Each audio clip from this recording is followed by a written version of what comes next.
Aurora TV. The world is thinking. Did you all hear that question about how gender is, the issue about gender being socially created versus being biological and hormonal? Of course, I come down a bit more on the biological side, obviously, but I now believe, having come full circle and studied biology for many years, and really believing in the way, the nature-nurture debate in a lot of ways, I think, is dead at this point for the following reason. The brain is very, very malleable.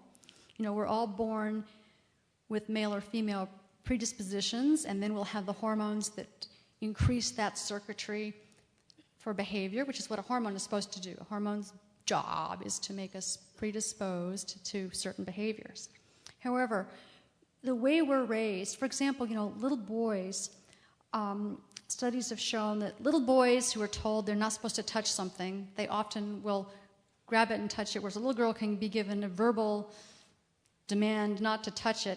Little boys worldwide are punished more frequently for transgressions. Little boys are told not to cry. Little boys are told that they're supposed to man up, right? Even at a young age. Dads sometimes are very, very scared if their little boy is making any version of effeminate behaviors. For example, I remember flying coast to coast with a guy sat next to me, and he said, his 18-year-old son, when he saw his sister open a present earlier that week that was a purse. She'd gotten a purse. She was 4 years old. And he said, "Oh, can I have a purse too?"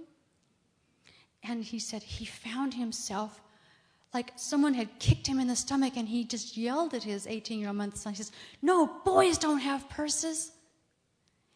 And he was reporting to me this event, and he felt so ashamed and embarrassed afterwards because he realized the little boy wasn't expressing anything in terms of being effeminate or not.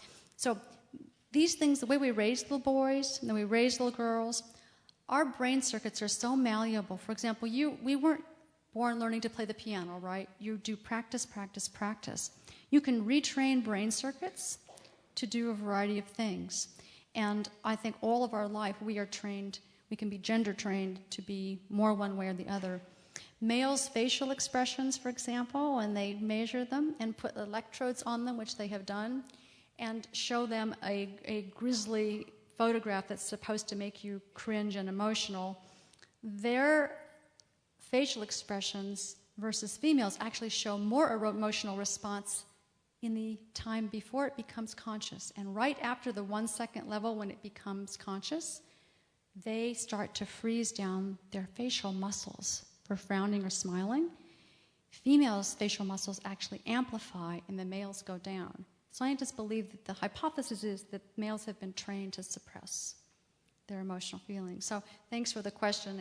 It's a moving target for a lot of our lives, and the ways we were raised and what we're allowed to do, what boys were allowed and what boys are not allowed to do, has a lot to do with how they grow up to be men. So sorry for the long-winded description of that, but you asked me one of my hot questions.